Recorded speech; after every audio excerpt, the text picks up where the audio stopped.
This is Arcade Island. I'm excited because, we're talking about games, we're talking about old stuff, we're talking about new stuff. Today, we're actually just talking about a few things, some new stuff, is specifically the Switch 2. Is it called the Switch 2? Is it called Switch Ultra? I don't know. Like, they haven't given a name yet, so we're just trying to figure that out. I see there's some 3D printed renders. We're going to show you guys some of that stuff. There's a cool creator who I guess she got her hands on like a render, and that's cool. And of course, today we have Cash The one and only. and Marksman Crusader. Sup?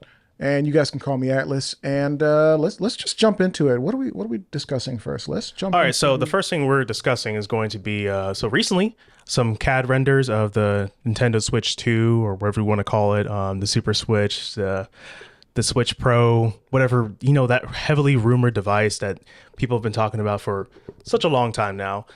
Turns out there might be potentially, this is all just rumors based on some leaks, potential leaks, alleged leaks. We have what it may end up looking like. And as you can tell, the Nintendo Switch 2, it appears to be a little bit larger compared to the standard Switch, as well as like the Switch OLED device. From what I could tell, it appears there's a USB-C port on the top, which some people are sort of theorizing that, oh, maybe you might be able to connect two Switch screens together to sort of give you like that sort of like DS kind of feel. You know what I'm saying? That would be cool. Yeah, I don't know. It's So, I mean, but how cool really? Do you think maybe it's just easier connection between two consoles, like a wired connection versus just going pure wireless? I'm not entirely too sure, but regardless, I mean, hey, at the end of the day, we have yet to hear from Nintendo officially about these things, so we just have to wait and see what they plan on putting out for us to see. As you can tell, this is the creator Xiaoning Shi, and she's currently showing off some of the CAD renders, a little bit of like what it looks like. As you can tell, she 3D printed this device out, and she's kind of given the detail about like some of the specs, like saying like, oh, it's going to have starting off roughly like 256 gigabytes of memory, which means more space for your Switch games, because if you know anything about the current Switch, it's like what, 32 gigabytes, pretty low. Yeah, it's kind of shameful. Like how do you? Gosh, maybe they should leave it where it is, so Call of Duty doesn't think more room to expand. And I, to I, not I refuse optimize. to put Call of Duty on the Switch. I just would not have the space for it at all. It might end up just overheating and explode. Just cook your Switch. Just cook your Switch. Put a Right? steak on it while you're at it. My God. So I mean, this looks like it could be cool. I've held off from even upgrading my Switch. Like I saw the Switch OLED. I know you picked one up at some point, or was it Josh picked one up? So I personally did not pick up the Switch OLED. It was Josh. He's the one who picked it up, but it looks really nice. I would say I feel like that is a definitive design of the Switch because, well, OLED screens, they plain and simple, they look better compared to LED standard LED screens, right? Yeah, like I genuinely hate the LED on the Switch. I mean, it's fine at first, and then you see an OLED Switch, or then you see a cell phone, and you're like, oh yeah. Well, what do you think? Do you think this is a meaningful upgrade, or is it just more ways for Nintendo to milk us for the next 5-6 years? I'm not gonna hold you when it comes to this whole new Switch that we've got going on. There's only one really thing that matters. Can it run good immersive games? So what you're saying is, can it run Crisis? I mean, if it can run Crisis, we got something going. We got something going. New Crisis or old Crisis? Because there was a remaster. Yeah. I would have to say probably old Crisis. All right, so here's my takeaway. There's three things I want from the new Switch, so to speak. I need it to run all of my Switch titles backwards compatibility, just complete backwards compatibility. I mean, it would be nice to have like the other like I would say Nintendo Switch lineup of, hey, you have your 64 games that are being emulated, all that stuff. That would be nice. That's cool and all, but the most important thing is that it needs to have backwards compatibility, especially if it's going to look like this like its previous predecessor, the Nintendo Switch. You can't exactly have it without Oh, sorry, my bad. Go ahead. Okay. So so especially if it's going to end up looking like its predecessor, I fully expect it to function and operate the same, right? Another thing that it needs to have is it needs to run the previous games better than its predecessor. I think that's essential, especially considering a game like as big as, let's say, for instance, Tears of the Kingdom. Fantastic game, very big game, but it has the same issues as the previous title, when Breath of the Wild, right? Hmm. Where the game runs at a somewhat inconsistent 30 FPS. Anytime you're in like those really heavy, Hmm. like I would say the Great Deku tree, like that forest area, the FPS chugs. If you're dealing with too many explosions going on and just too many different environmental stuff, especially when you have like, all the Zonine devices in the most recent title, the FPS chugs. So it needs to run that at a more stable frame rate and a higher frame rate, preferably 60, because 60 is honestly what every console should achieve at this point. If you're not achieving 60, what are you doing? So my question is, I mean, was the 30 or the inconsistent 30, was it so bad? Like, was it causing you to get killed in Breath of the Wild? Because that really, the performance doesn't impact the game. Or, okay, it's a little bit of pop in over the hill, breaks immersion a little bit, but is it a problem? So me personally, I mean, I'm a pretty solid gamer for the most part. I don't think it was really getting me killed, but I still think it's enough to sort of kill that immersion for people, especially if you're noticing the game is running all right, running pretty smooth, and all of a sudden it starts to chug and chug and chug. That's a problem for me personally, especially someone who plays a lot on PC as well, where I have the option to, adjust different things and see what best works for my particular type of rig. I think that honestly, when I pick up a console, I expect it to just work. I expect it to, to run fine out the bat. What I expect from a Nintendo title, any Nintendo title, is that it's going to work and it's going to work well and I'm going to have fun. It's going to be great. I mean, look at Mario Party. Never ever do you have an FPS drop in Mario Party. Maybe I could be wrong about that, but I'm pretty sure 99% of the time you don't have FPS drops in Mario Party. If you look at a game like, for instance, Kirby and the Forgotten World, I believe that runs at, don't quote me on this. I'm pretty sure it runs at 60. I could be wrong though. A game like Metro Dread, it's a platformer, sure. It's like, side scroller platformer, right? But it still runs at a consistent 60. Looks great too.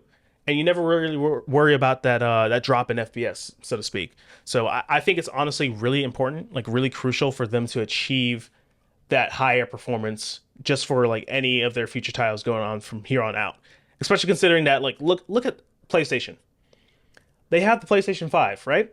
And now they recently unveiled the PlayStation 5 Pro, which to me, honestly, it's a waste of money. Just get a PC at that point. You can, if you can afford a $700 system plus throwing an extra few dollars here and there to get the more, I would say, complete version with the disk drive and the stand for, Not even premium features. yeah, not even the like if you can afford to get the more 800 almost $900 price console, I would say at that point, just get a PC. It's not that hard. It's really not that expensive. Now, this is coming from a PC elitist, so we're going to disregard your opinion. So, Nate, what do you want out of this Switch? Like, is there anything about it that needs to be more advanced or changed or updated? Like, okay, for me personally, the Joy Cons, when you slid them in, I always felt like there was a little bit of wobble in my first gen console. I'm not buying a new console to fix that. You should have made it work the first time. It's $300, bro. Like, it's not nothing, right? But is there anything about the Switch that you're like, no, if it's not upgraded, I'm not even going to worry about it. Like, I don't even care that much. So when we're talking about the whole Switch and this new upgraded stuff that's coming out with it, there are certain things that I want out of this new console to begin with. I want to be able to, when I first of all get it out of the box, load it up, I'm not having no issues. As you said previously, I'm getting my money's worth. Secondly, we gotta work on that Joy-Con drift. It seems notorious for Switches. I haven't really had that problem with Xbox, PlayStation as much, but for some reason, Nintendo Switch has that problem, right? As you know, another thing is also just making sure that the whole processing power is able to get to that standard 60 FPS. I don't know why we kind of are limited to this, and I guess it's because Nintendo was like, well, we're different, but at the same time, Nintendo was limiting themselves. Nintendo is all about creativity. And the problem is that when you limit yourself to only this 30 FPS, there are tons of games that can be pushed out there. I will say this always. I would love for there to be like a dark, gritty, chic stealth game that you kind of just, sneak around, get that like classic like Zelda, like Ocarina of Time Zelda theme, or like Twilight Princess, that mixture. Make me some weird creativity dark thing, right? But make it so that my Nintendo Switch is not gonna overheat and combust into flames. You get mine too. All right. Well, I can definitely appreciate that. Personally, I want to be able to run more advanced games. I don't want to feel like, oh well, I'm playing the nerfed version of Doom or whatever port we're getting. Or the Mortal Kombat. That's a very good point, especially considering that. Okay, I think in itself it's impressive that any of these companies, especially I think it's like Panic Button Studios, they're the one who's responsible for landing those like really impressive ports of like Doom or The Witcher or just et cetera, right? They are able to do that within the constraints that they're able to do it. But at the same time, what if we didn't have to sacrifice all of those capabilities? What if we could run it at a pretty stable FPS with pretty decent visuals? I mean, for crying out loud, look at the Steam Deck. At this point, the Steam Deck is roughly, I want to say, give or take, like 2 to 3 years old now. And it's currently, based on what we know about the Steam Deck compared to the Nintendo Switch 2 rumored system, it still outperforms it by far. It still has a better, RAM amount. It still has what I believe it has like 16 compared to this rumored version, which is supposed to have like 12, which, okay, specs aren't everything. I understand that. But at the same time, they do tell a very important story in terms of, hey, we could tell based on whatever specs you got going on, how capable this hardware is. Because we're currently looking at the old Switch. We know that thing is not that capable anymore. It is running on a 2015 GPU and CPU device, right? It's running on that very old, like pretty much that mobile processor back from 2015. You know how long ago 2015 is? There's a reason why the games are not holding up as well as they could be. No, that makes a lot of sense. The fact that we are struggling to run games that are newer, even the old games, like Doom is not a new game, right? Not the I guess the re-release of Doom. What are some of the other titles that they've dropped on the Switch that they ported over? Mortal Kombat. Mortal Kombat, you mentioned that. The Witcher. Witcher. Well, did The Witcher run okay? So, The Witcher's a weird story. Well, yes, technically it did run okay-ish, but you sacrificed so much of what visually made The Witcher that at that point, in my honest opinion, why They just turned down the sliders. Yeah, no, you just turned on all the okay, at that point you're running a potato PC, which shout out to my potato PC guys. Hey, that's an option. It's a choice, right? Or maybe it's not. But the point is, when I buy a console, I don't expect my game to look like Krusty McSteve, the platforming Joy Boy, or whatever you want to call it, right? Jeez. You're being too hard on that Switch.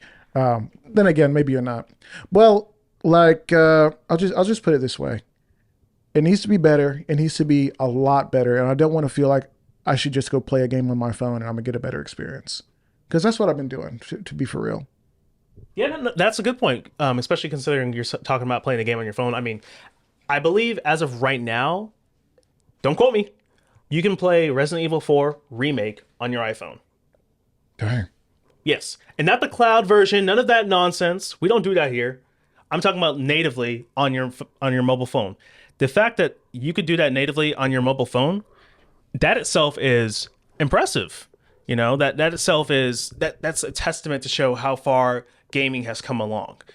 And the fact that you have to essentially either you're taking one or two nerfs. You're going along with the idea of like, hey, I'm going to run the cloud version of this Resident Evil game, like Resident Evil Village or whatever, et cetera, et cetera.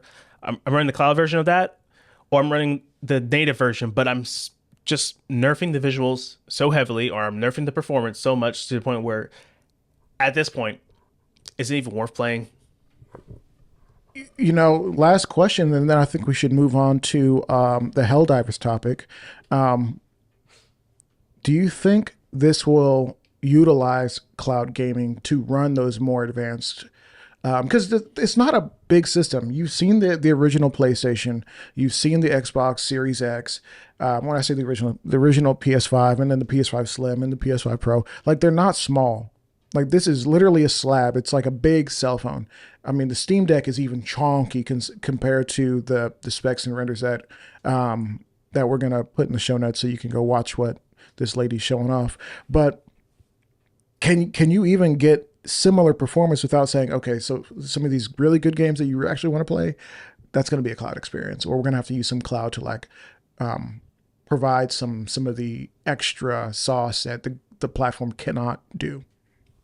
All right, I'll say this one last bit. Okay.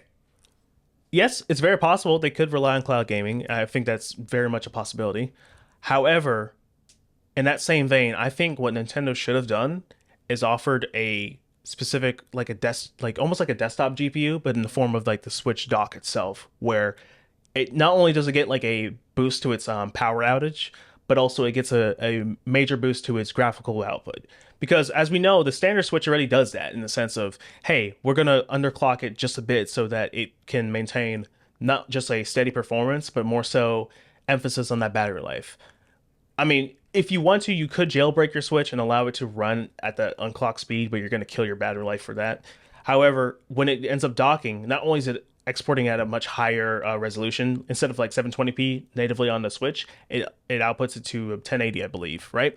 And on top of that, it also outputs it at a much higher, I would say, processing speed compared to natively. So if this new Switch is capable of doing that, where hey, the dock itself isn't just like $90 dock, which to me is kind of ridiculous. Yes, it can convert; it's a converter and all that. It's not that. It's not worth it. It's It never been worth it.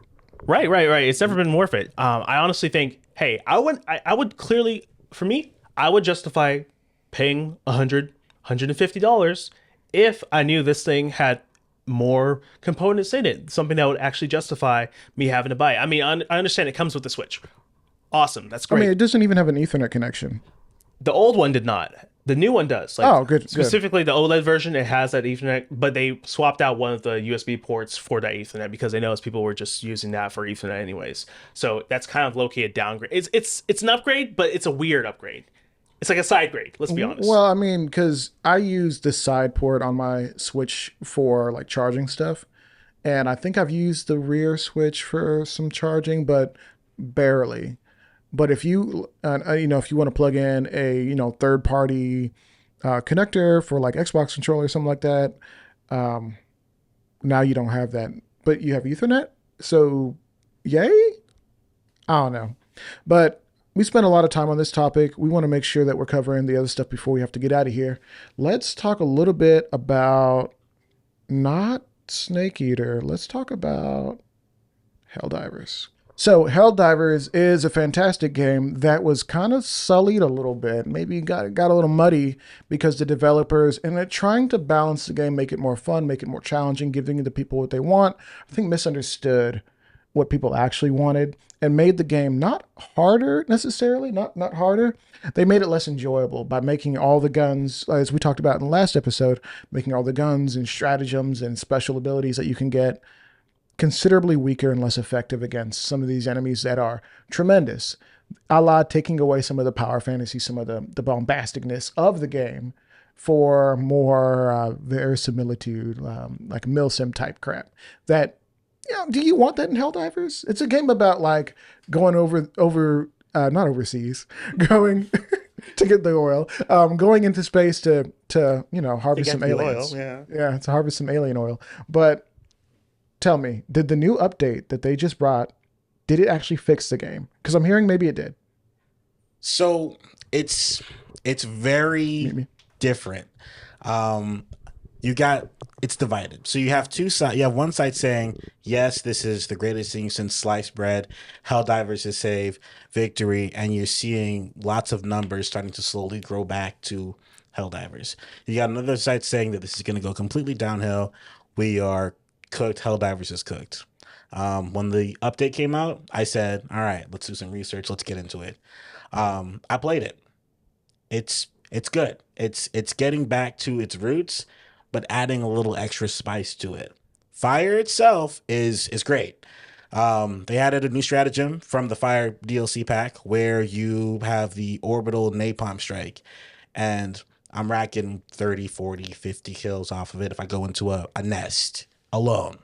Um, Guns, I would say they're pretty solid. You've got the breaker, which was the bread and butter for every Helldiver player, is literally, it's back to its almost original state. It's still got that ammo problem with it, and that's just a personal opinion of mine. But overall, the damage output is great. So far, so good. I would say that if Helldivers, the developers, if they keep working on it, um, they might be back in business. They might actually be back in business. Okay, so last episode, episode 1, we were discussing potential Game of the Year contenders. We said this was still on the list, but it's struggling because it's kind of lost the plot and losing the audience. Is there potential that now, since we've, gave the players back some of the power that they wanted, that perhaps it's gained enough goodwill and will continue to gain enough goodwill that the people who vote for Game of the Year would actually consider it and potentially could win? So, with that being said, I think if they keep going on the same path that they're going on, where they continue to work on things, not constantly nerfing things, but doing minor reworks, minor retweaks, and then adding some more content, they could probably get that Game of the Year. Okay. So, I don't have you played it, or where are you with Helldivers? So I hopped in a little bit for Helldivers. I ran around by myself for a bit. It's still very much as difficult as it was. I would say it just feels a lot better because you can actually rely on whatever stratagems or whatever heavy weaponry you go in with, or whatever build you go for. All of them are very viable. And I think that's great. I think that's a wonderful change that they finally made. And I think that's where they want the game to be at its best. Because for them, the approach to at least nerfing a lot of the stronger weapons was that, hey, we want every weapon to be as good as any other weapon. There shouldn't be a single reason why you would choose this weapon and this weapon alone. Now you have choice. And I think that's awesome. Like for me personally, I always rock the DMG Defender. It's an excellent, very good SMG weapon. It's awesome because you could run while gunning with it compared to every other weapon where it slows you down if you try to run and gun. So you can just fire at the hip and you'll be fine with it. In fact, if you want to, you can run with the ballistic shield with the SMG Defender. So that's an excellent combination there. They bumped up the damage output and a bit of the recoil, I believe. Not the recoil, but the stagger on it. So it's a solid weapon that went from never being touched to now it got slightly better. And it still holds up its own amongst all these other great weapons. The spray and pray is great. I think all the fire-based weapons, the incendiary weapons, they're all very good now. That napalm strike is, oh my gosh, like Chef's kiss, just chef's kiss. It's amazing, right? It's great. So I honestly I think that the direction that they're taking currently right now, it's an amazing direction. They just need to keep it up. Just keep on bringing out content. Eventually, you guys have to bring out that new faction, the Illuminate, right? Come on, let's be real. Right.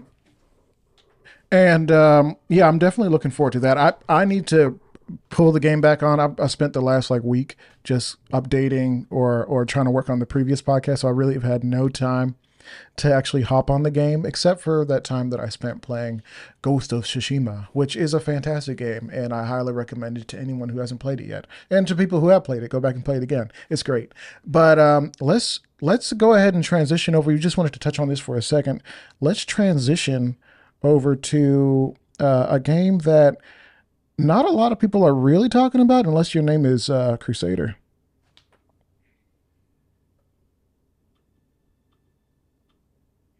And we're talking about Metal Gear. Metal Gear. So, if you guys are a Metal Gear head like me, you guys know that Snake Eater Delta is supposed to be coming out in 2024. Although, let's be honest, guys, 2025 may or may not be the date. If you've been, on the net surfing, you're gonna definitely notice that they've been releasing a lot of gameplay, and Konami did have an interview not too long ago about, just the gameplay, how things are gonna be playing. It was kind of like a little Q&A that they plan on actually keep on trying to do at least. What's this game even about? Because I've not watched a single trailer. Like, what's showing on the screen? I've not seen it before. I just threw it up so we could talk about it. Have you played the original Snake Eater? I didn't play Snake Eater. But you know about it. I know about it. So pretty much it is a remake about the third game, about, Jack, Naked Snake, John, whatever you want to call him. Literally his first mission where he kind of gets into how this crazy Metal Gear story even begins.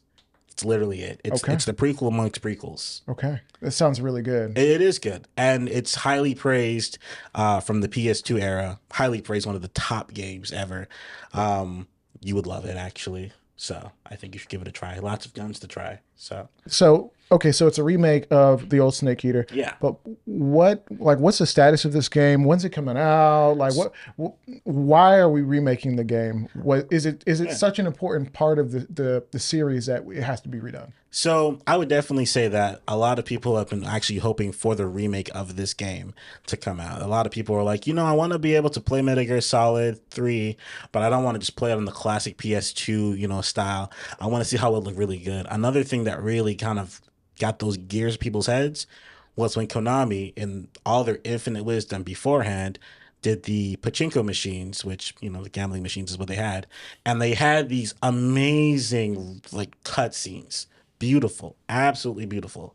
And everyone was like, oh, is this going to be like a remake of Snake Eater? And Konami said, no, this is just gambling. I hate it. I hate everything they stand for. And I think those old heads in Konami were like, oh, well, we're just going to keep it that way. A new team came in and they were like, we're going to do this. We want to do this. We like this. So they started making the games, the cutscenes, and they were like, if you're a classic Metal Gear old head like I am, we've got the classic way to play it, but we also have the new way to play it. So you kind of get a best of both worlds, but you're still getting that amazing quality cutscenes that you're going to be getting. The gameplay is great. I do hope that they don't actually add any of the old school Metal Gear Solid 5 combat to it. I'm kind of hoping they kind of keep it pure. You said the old school Metal Gear 5. I mean, Metal Gear 5 is not a new game. It came out, 2013, I want to say, 14? I want to say 2014 probably. Okay, yeah. Around that area. So I guess technically it's 10 years. 10 years old. Wow. Yeah, it's crazy. I'm getting old. It's about 10 years old at this point. Maybe shouldn't they just remake everything? Because I know I guess they remastered a few games. I would say remake everything from 1, 2, and 3. Leave 4. Fair. Okay, so why would you recommend people play this game first, or should they go back and play 1, 2, 3? Do they need to invest time and money to understand the story? Because Metal Gear is kind of a Metal Gear is kind of a crazy. Okay, so I would say you can definitely play this game because it's story wise, it is chronologically the first game to play. If you go into it, you won't be like, huh, what? You're gonna be like, oh, these are characters being introduced, right? If you do want to actually get more into the lore, there is 1, 2, and 3. It's kind of like a collector's edition that they posted on PC, PlayStation, I think Xbox. Don't quote me on that. But you can play the classic ones if you want to for the story purpose. But if you're like, oh, this guy looks kind of like a bearded Rambo, I don't mind playing some game like this. You can just go ahead and play 3. Okay, so as the resident Metal Gear head, have you played any Metal Gear? So I dabbled a bit into Ground Zeroes, which would be Metal Gear Solid 5. I did a little bit of Metal Gear Solid 1, a tiny bit of Metal Gear Solid 2. I played the spin-off Metal Gear Rising. Not to completion though, but just a tad bit enough to say, oh, I played it. Yeah. I know how it plays. I know the general idea of what's going on. It's interesting, right? Yeah. So my big question, Crusader, is as the resident metal head. We're gonna coin that phrase as if it's not been done before. Metalhead, I like it. So as the metalhead of the group, what game do you hate the most, or do you like the least, or do you love them all equally? Are they all your children? If I had to choose my least favorite liked game, I would probably have to go. Wow, this is a tough one. I had it in my head. Story wise, I'm not a fan of Peace Walker and Portable Ops. They're PSP titles. You don't like you don't like Peace Walker. I don't like the story of Peace Walker. The as I know, weird take, right? Because Peace Walker like pretty much crawled so that Ground Zeroes could walk, right? Or Phantom Pain could walk, I should say. All right. The story was a little bit weird and it kind of got a little like it kind of dragged on at the end there. So I have to say those are like my least favorite titles, if I had to be honest, right? Unless we're starting to talk about anything that's non-canon to the Metal Gear verse, which there are a few games like Metal Gear Acid. Metal Gear Acid. Have I Yes. seen that? Is that a comic or what? No, so it's like a turn-based card game kind of whole weird series, and Snake looks way different. It's weird. It's got surprisingly an interesting story, but if you're not used to like doing cards and getting like certain abilities and stuff like that and having like turns, you're not gonna enjoy it. Okay. So we've got that out the way. What about you, as the guy who's only dabbled in Metal Gear? You played a little here, you played a little bit of that. Any games that you've played that you're just like, I like this, but I don't understand why we did that. Um, that one's a little bit of a tricky one for me personally because I just don't have enough of a, I would say, understanding of the Metal Gear Solid verse or the Konami verse. I mean, not the Konami verse, Hideo Kojima verse, right? I don't really understand a whole lot of what goes in that man's head. Like, honestly, have you ever seen like just pictures of him just high? It makes sense because if you play five, weird stuff occurs. Like we're in a really grounded game, and then it gets like spiritual, and you're like, what's happening here? I tell you what, there is literally a giant flaming whale in five. I haven't got there yet. That's at Well, the beginning of the game. What? Yeah, Did I miss it? you probably did. Am I just not remembering? 'Cause Maybe. I'm like blocking it from my memory because it's that traumatic. There's a flaming, I think it's like a unicorn or a Pegasus, and there's also a giant flaming whale that eats a helicopter. Okay. All right. but yeah, honestly, I guess if I were to choose, I'm probably not the biggest fan of how Metal Gear Solid 1 plays, like the original title. Um, yeah, if anything, I would definitely like to see like a rework for the controls for that game. Maybe I'm just a weird normie, but Yeah. So I'll just chime in on this one. The Rising Revengeance game, I think, was trash. I think it has no place in Metal Gear, except it kind of makes sense for if you just look at Metal Gear as like a whole and all the weird stuff that they want to do. I'm not a fan. Like I wanted my like stealth action gameplay, guns, and then I would have liked it better if it wasn't called Metal Gear. I'll just say that. So, guys, don't get your pitchforks out on him. He knows not what he says. It's okay. You should know that Rising is actually a staple in the Metal Gear community. I'll reevaluate my thoughts. Let's go. Yeah, Why is it so beloved in a world where the games are so different? It couldn't be more different. Oh yeah, Like the freaking survival, Metal Gear Survive has more to do with Metal Gear, in my opinion. I was trying to keep that one out of my mouth. Yeah, I mean, and I think that game is really weird and like doesn't quite make sense. But the fact that okay, you're playing as a singular guy, you're moving around, the movements kind of somewhat similar. The weapons are somewhat similar, but we go from that to like I'm gonna be a cybernetic dude and just like run up stuff and do quick time events. Like it just is so different. So they wanted to kind of, in a sense, get a little bit of a different gameplay going on for Metal Gear Solid 5, or Rising, I should say. There's so many of them. But Rising literally is kind of that game where they want to get a different approach just because everyone was like, Raiden is this cool cybernetic cyborg ninja. I don't know how that will play into stealth, and you could do it technically, but a lot of people were like, I love the hack and slash they had in 4 with Raiden, and they were like, let's make a game out of it. And Kojima was like, yeah, let's do it, in its craziness.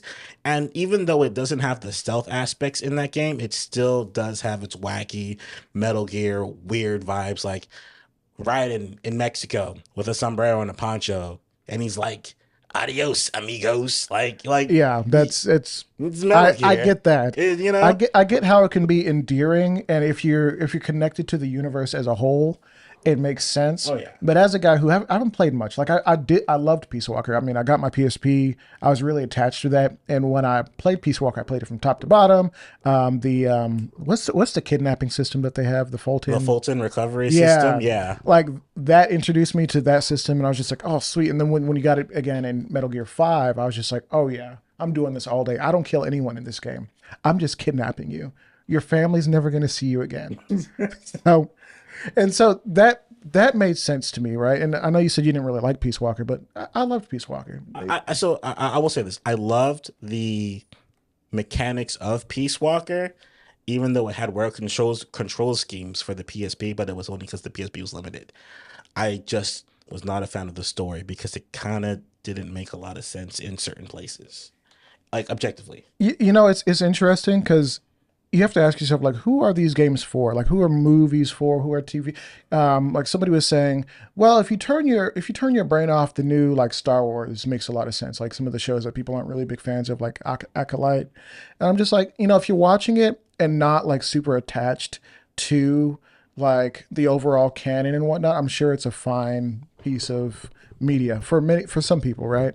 For others, they look at it and they're trying to they see plot holes and they can't look past it. For me at the time, I don't know, was I in high school? I was like 14, 15 at the time. I hadn't played a lot of Metal Gear. So for me watching it, I was like, or watching the cutscenes, and some of the beautiful, how do you even say, like, some of the vignettes or scenes where you're there and you're in a field and boss is talking to his boss and you're just like, there's something here. I'm feeling something. I don't really know what I'm feeling. I'm not in tune with my feelings like that, but there's something deep here, and you want to know more. At least for me, obviously, I guess if you play more of the series, it's much different. I guess. And the storytelling, is that what you're saying? Yeah, it's a little bit more different just in the storytelling for Metal Gear, because I played three, and I will say this: yeah, when we were younger, Peace Walker was like, well, this game is fun. I'm going around, I'm sneaking, and I'm capturing people.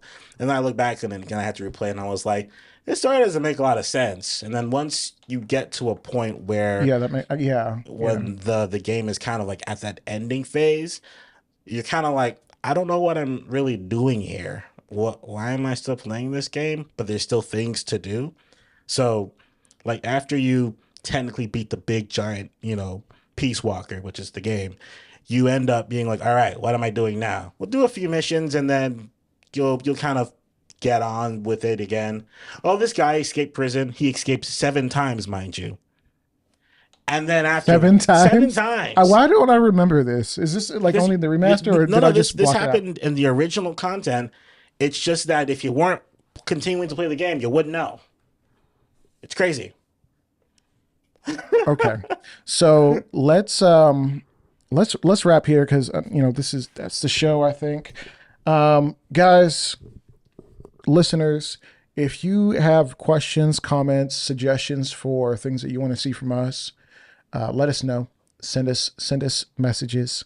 Where I'm gonna post the social media tags for these guys, or if there's like a Twitter or something for the Cash and the Marksman Crusader and myself, I guess. And I guess, well, if you guys want to let us know anything, we can do that. Are we gonna post a Discord? Because we made a Discord. So I will say, depending on how the viewers receive this, depending on the reception, we may consider posting it. But for now, it'll be a little secret, so to speak. Okay. Secret club. I like it. Okay. So if you guys really rock out and let us know, like if you're watching this on YouTube, type Discord in the comments and we'll consider in the next few episodes if we want to make it a community thing. And yeah, that's it, guys. This has been Arcade Island. My name is Atlas, and this is Cash. And this is Crusader. And let's go. All right, see you next time, gamers.